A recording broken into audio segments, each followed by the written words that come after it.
Hello और book बातें में आप सभी का बहुत बहुत स्वागत है। तो आज की हमारी ये चर्चा एक बहुत ही खास और मैं कहूंगी कि बहुत ही दिलचस्प विषय पर होने वाली है। बिल्कुल। और मुझे पूरी उम्मीद है कि आज का जो हमारा ये डीप डाइव है ये श्रोताओं को सोचने पे मजबूर कर देगा। हाँ, क्योंकि आज हम मशहूर लेखक R.K. नारायण की एक बहुत ही प्यारी सी मालगुडी की कहानी के सोर्सेज का गहराई से विश्लेषण करने वाले हैं। कहानी का नाम है नेबर्स हेल्प। और इसके जो मुख्य पात्र हैं वो है रमन और शंकर।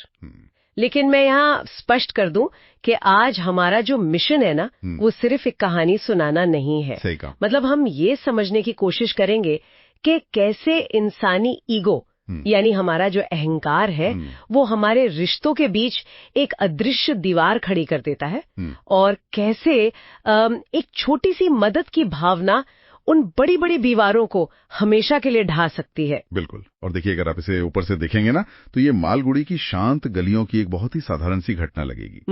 लेकिन हमारे जो सोर्सेज हैं वो ये स्पष्ट करते हैं कि इसके भीतर इंसानी मनोविज्ञान की एक बहुत ही गहरी परत छिपी हुई है।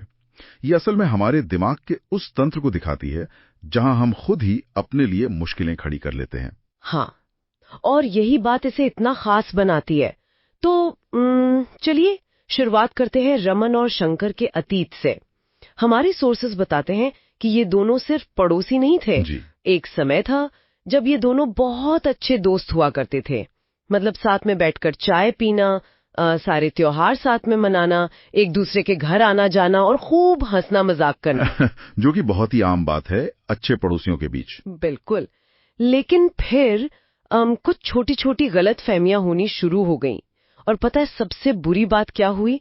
उन गलत फहमियों ने धीरे धीरे खामोशी का रूप ले लिया। हाँ, और खामोशी रिश्तों के लिए बहुत खतरनाक होती है। एकदम सच कहा आपने। और इसी खामोशी की वजह से उनके घरों के बीच सिर्फ ईंटों की दीवार नहीं रही बल्कि एक बहुत ही मजबूत अहंकार की दीवार खड़ी हो गई।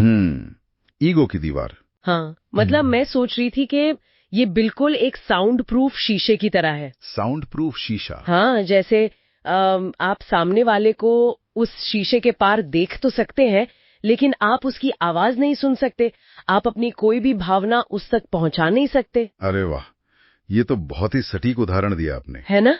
तो मैं आपसे ये पूछना चाहती हूँ कि क्या ये बहुत ही अजीब बात नहीं है कि जिन लोगों के साथ हम सबसे करीब होते हैं उन्हीं के साथ खड़ी की गई हमारी अहंकार की दीवारें सबसे ज्यादा मजबूत होती हैं। ऐसा क्यों होता है? देखिए, इसका बहुत ही सीधा सा मनोवैज्ञानिक कारण है। जब दो करीबी लोगों के बीच संवाद यानी जो कम्युनिकेशन है वो टूट जाता है तो छोटी सी बात भी बहुत बड़ा रूप ले लेती है। मतलब राई का पहाड़ बन जाता है। बिल्कुल। हमारे सोर्स ये बहुत ही स्पष्ट रूप से बताते हैं कि उनके घर की दीवारें आपस में एकदम सटी हुई थीं। वो बस कुछ ही इंच की दूरी पर थे। हाँ, फिजिकली बहुत पास थे। लेकिन उनके जो दिल थे वो मीलों दूर हो चुके थे। ये भौतिक और भावनात्मक दूरी का मतलब फिजिकल और इमोशनल डिस्टेंस का एक बहुत ही बेहतरीन उदाहरण है। जब आप किसी अजनबी से लड़ते हैं तो आप उसे आसानी से भूल जाते हैं, लेकिन करीबियों के साथ ऐसा नहीं होता क्योंकि वहां उम्मीदें बहुत ज्यादा होती हैं और शायद दर्द भी ज्यादा होता है। बिल्कुल। और उसी दर्द से बचने के लिए इंसान वो साउंड प्रूफ दीवार खड़ी कर लेता जिसका आपने जिक्र किया। ये तो काफी गहरी बात है। तो चलिए कहानी में थोड़ा आगे बढ़ते हैं। हमारे सोर्सेज एक बहुत ही अहम दिन का जिक्र करते हैं, एक तूफानी शाम। हाँ, वो शाम जो सब कुछ बदल देती है एकदम। मतलब आप उस दृश्य की कल्पना कीजिए, आसमान काले बादलों से ढका हुआ है, भारी बारिश हो रही है और बहुत ही तेज डरावनी हवाएं चल रही हैं। और अचानक रमन के घर की छत का एक बड़ा सा हिस्सा भर कर नीचे गिर जाता है। ओहो। हाँ, और पानी तेजी से उसके घर के अंदर भरने लगता है। अब अगर हम इसे आज की भाषा में समझें तो ये रमन के लिए एक पूरी तरह से सिस्टम क्रैश था। सिस्टम क्रैश, हाँ बिल्कुल सही शब्द है। मतलब उसका सारा नियंत्रण खत्म हो गया था। अब वो बाल्टियां ला रहा है, पानी निकाल रहा है, लेकिन पानी का बहाव इतना तेज है कि वो कुछ कर नहीं पा रहा। और वो पूरी तरह से बेबस है। बिल्कुल।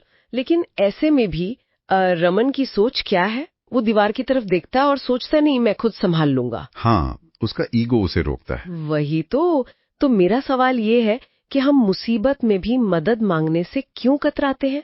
क्या हमारा जो प्राइड है हमारा झूठा सम्मान है वो हमारी सुरक्षा से ज्यादा अहम हो जाता है? मैं मतलब ये समझ नहीं पा रही हूँ। देखिए, ऐसे समझने के लिए हमें इस घटना के मनोवैज्ञानिक पक्ष को देखना होगा। बाहर जो भयंकर तूफान चल रहा था ना, वो असल में रमन के अंदर चल रहे द्वंद्व या कह लीजिए उस डिलेमा को दर्शाता है। अच्छा, अंदर का तूफान।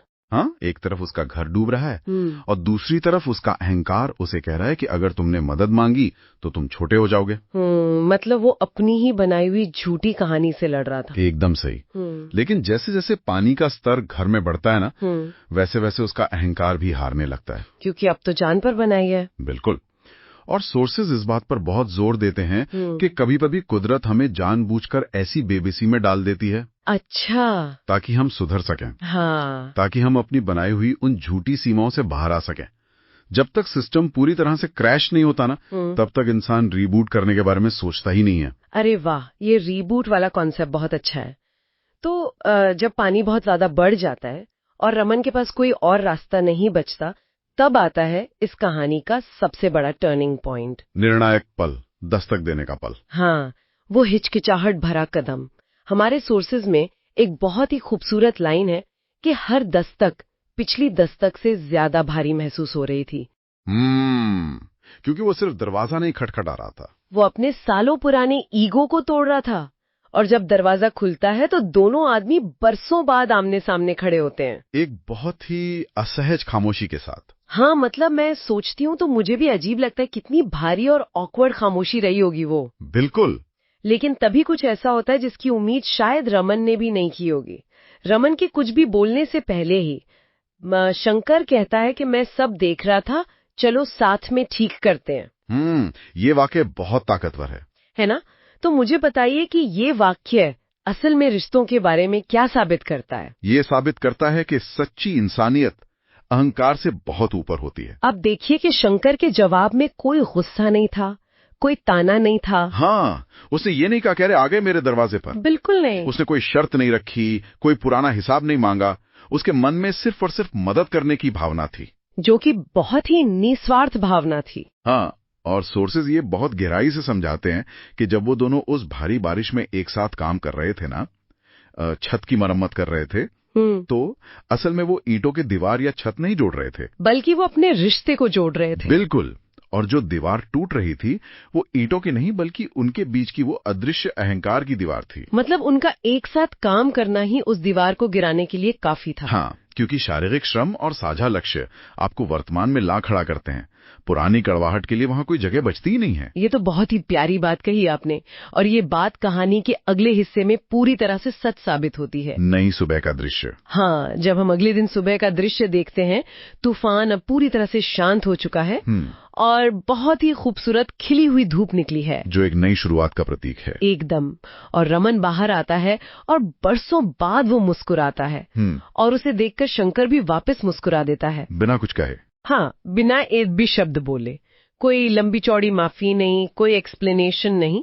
तो इस पर आपका या हमारे सोर्सेज का क्या निष्कर्ष है? हमारे सोर्सेज इस कहानी के मूल संदेश को बहुत ही स्पष्ट तरीके से सामने रखते हैं। वो कहते हैं कि अहंकार दीवारें बनाता है, लेकिन दया का एक छोटा सा कार्य उन्हें हमेशा के लिए गिरा सकता है।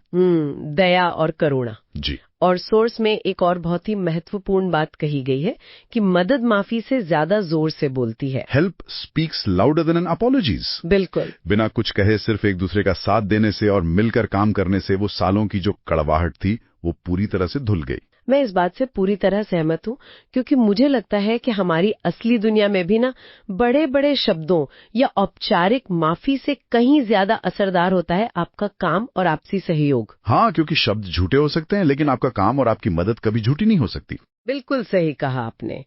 तो इस गहरी और मनोवैज्ञानिक चर्चा को अब हम समापन की तरफ ले जाते हैं, लेकिन जाने से पहले मैं हमारे श्रोताओं के लिए एक बहुत ही अहम विचार छोड़ना चाहती हूँ। और वो क्या है? देखिए, अगर कोई बाहरी संकट जैसे कि वो तूफान हमारे अहंकार की दीवारों को तोड़ने की ताकत रखता है, तो क्या हमें सच में उस दरवाजे पर दस्तक देने के लिए किसी छत के गिरने का इंतजार करना चाहिए? ये तो बहुत ही जबरदस्त सवाल है ना? तो आप लोग जो ये सुन रहे हैं, जरा सोचिए कि आपके जिंदगी में, आपके रिश्तों में ऐसी कौन सी अदृश्य दीवारें हैं जिन्हें आज ही बस एक छोटी सी मुस्कान या मदद के हाथ से गिराया जा सकता है। इसके लिए किसी बड़े तूफान का इंतजार मत कीजिए। बिल्कुल इंतजार मत कीजिए। तो आज की इस चर्चा को हम यहीं समाप्त करते हैं। बुक बातें सुनने के लिए और हमारे साथ इस डीप डाइव में जुड़ने के लिए आप सभी का बहुत बहुत धन्यवाद। जी धन्यवाद। और हाँ, जाने से पहले मेरी एक छोटी सी अपील है। अगर आपको आज की हमारी ये चर्चा पसंद आई हो तो प्लीज इसे लाइक करें, इस पर कमेंट करके अपने विचार हमें बताएं और अपने दोस्तों के साथ इसे शेयर जरूर करें। और सब्सक्राइब करना ना भूलें। बिल्कुल, हमारे चैनल को सब्सक्राइब करें और ऐसे ही बेहतरीन कंटेंट के लिए हमारे साथ जुड़े रहें। नए अपडेट सबसे पहले पाने के लिए बेल आइकन को जरूर दबाएं। हम जल्द ही मिलेंगे एक नए विषय के साथ। तब तक के लिए अपना ख्याल रखें।